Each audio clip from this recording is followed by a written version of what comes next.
Saudações, astros caídos. A gente que fica sempre atento aos astros lá em cima, sempre que ocorre algo com essas estrelas caídas aqui na Terra, a gente tenta fazer uma conexão, fazer correspondência com essas notícias do mundo. Ontem eu vi a reportagem no Fantástico sobre o caso do escritor francês Gabriel Matzneff, não sei como que fala, acho que deve ser algo assim, e ele foi acusado de pedofilia e parece que ele até se gabava disso. Então a mão da gente coça para já ver o mapa, já tentar ampliar um pouco o nosso conhecimento. Já tinha visto o mapa de outras pessoas ligadas à pedofilia, mas no caso fiquei muito curioso para ver o dele também e vou estar mostrando para vocês tendências de pessoas que têm atração por pessoas mais novas, mas também, antes de tudo, não vão ficar assim estereotipando demais a coisa. Muitas pessoas podem ter atração por pessoas mais novas, sem ter aquela coisa sádica, aquela coisa de dominação, de sedução por sedução. Mas no caso dele, a gente consegue enxergar aqui também esse tom a mais. Mas bora começar então.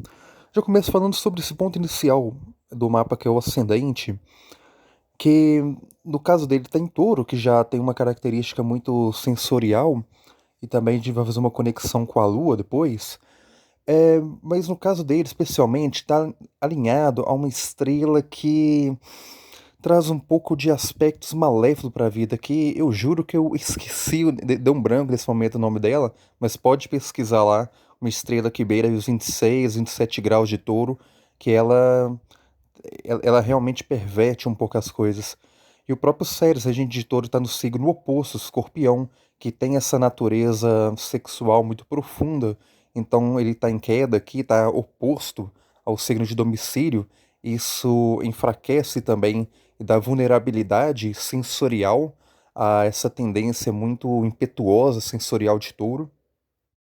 E a Lua, ela é interessante a gente analisar por dois motivos. Um é porque está conectado esse ascendente, porque é o signo que a Lua se exalta, que é touro, e outra porque a Lua está realmente ligada ao feminino, à infância, né? Então, para um caso de traços de pedofilia, isso é muito interessante.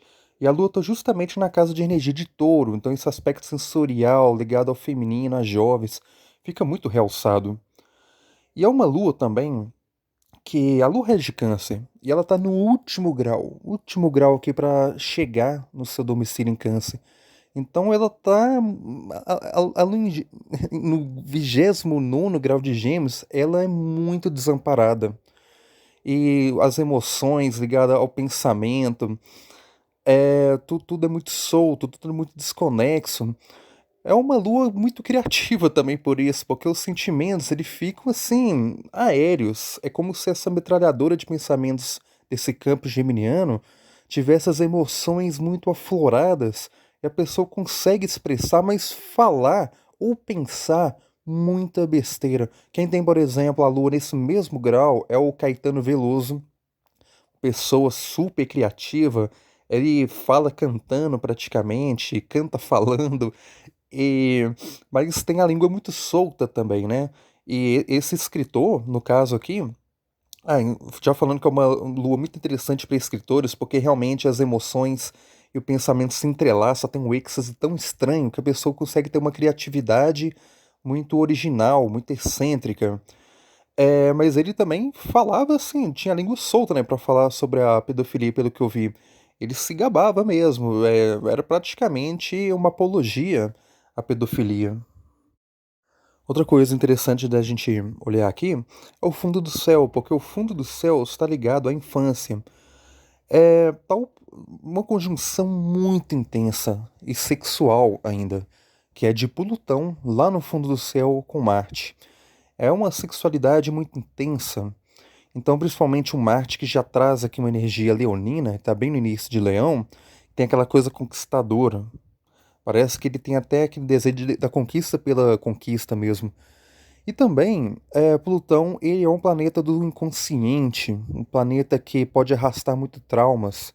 E pode ser também que, porque a casa 4 está ligada à infância pessoal também, No caso dele, aplica até a infância dos outros que ele tem uma atração, que ele pode ter tido algum trauma, algum acontecimento que ficou mesmo na memória, né? Plutão faz isso, principalmente aqui na casa 4 e ele transmite isso aos outros. É muito comum, né, para pessoas que têm alguma conduta sexual com pedofilia, como o estuprador, as coisas, ter uma casa 4 ou a lua sempre muito mexidos, porque a pessoa ela arrasta algo mais que faz ela agir de tal forma. Mas no caso aqui então, o que que faz ele ser esse conquistador, arrebatador e até se vangloriar disso? Porque as pessoas gostarem de pessoas mais novas, normal. Costuma ter o signo de câncer forte, uma lua muito, é, tipo, intensa no mapa. Mas no caso dele, ele já tem uma casa 5 muito forte aqui, né? Vênus principalmente traz isso, mas Mercúrio também. Netuno, casa 5 está muito ligada à conquista, à paixão, a pessoa muito intensa nas suas paixões. Mas eu destacaria Júpiter. Júpiter ele já é um planeta muito ligado a professores, ao ensino. Tem um pouco daquele aspecto de, eu vou ensinar a pessoa as coisas e vou tratá-la como se fosse um aluno, como uma página em branco. Júpiter ele é um planeta muito selvagem. Ele é um planeta meio assim, instinto Viking, sabe? Que invade a privacidade, a vida, a propriedade, a, às vezes até a liberdade dos outros sem pudor algum. Quando ele tá muito assim, é, sem bloqueio algum, quando ele tá livre para ser o seu Júpiter mesmo. Júpiter é Zeus na mitologia grega. Você sabe que a fama dele de que traçava todo mundo, passava o rodo mesmo lá no Monte Olimpo era tremenda, né? Um Júpiter solto demais, ele lembra até aquele personagem de Dostoiévski, Raskolnikov, que você achava muito bonito, muito inteligente, as pessoas abaixo dele não mereciam tanto viver. Poderia ser até um objeto de uso para as pessoas mais desenvolvidas. Então, trata as pessoas como o objeto, né? Ele tinha 50 anos, ela 14, e ela consentiu, e ele defendia isso, mas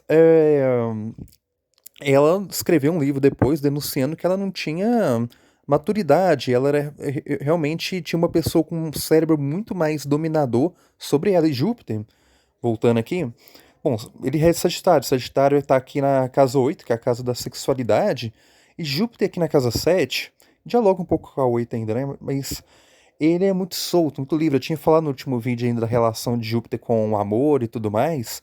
Ele aqui, ele tem uma liberdade sexual, uma liberdade para se relacionar, é, para aquela aventura da conquista muito forte. Eu já vejo aqui muitas conexões também que podem acrescentar a isso tudo, porque a gente não pode. Se você ler o mapa de uma pessoa, você não pode falar que ela tem tendência à pedofilia só por alguns pontos. É, como Urano também, ele tem um trígono com Mercúrio que pensa demais de uma forma muito ousada e louca, então a mente é alimentada novamente por isso. Quiron e Plutão tá na nona casa, depois das casas que eles regem, que 9 remete a Sagitário, a Júpiter de novo, e vai intensificar um pouco tudo isso. Muitas outras conexões aqui que a gente pode estar olhando, mas eu fecho por aí porque vamos começar a semana com mais tempo livre, por favor, não quero ocupar demais vocês.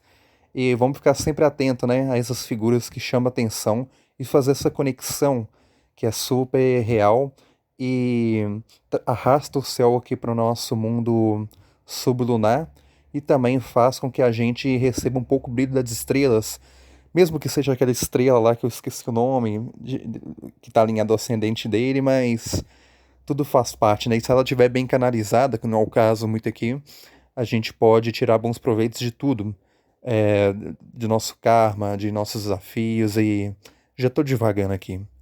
Bom, é isso aí, gente. Ótima semana para todos.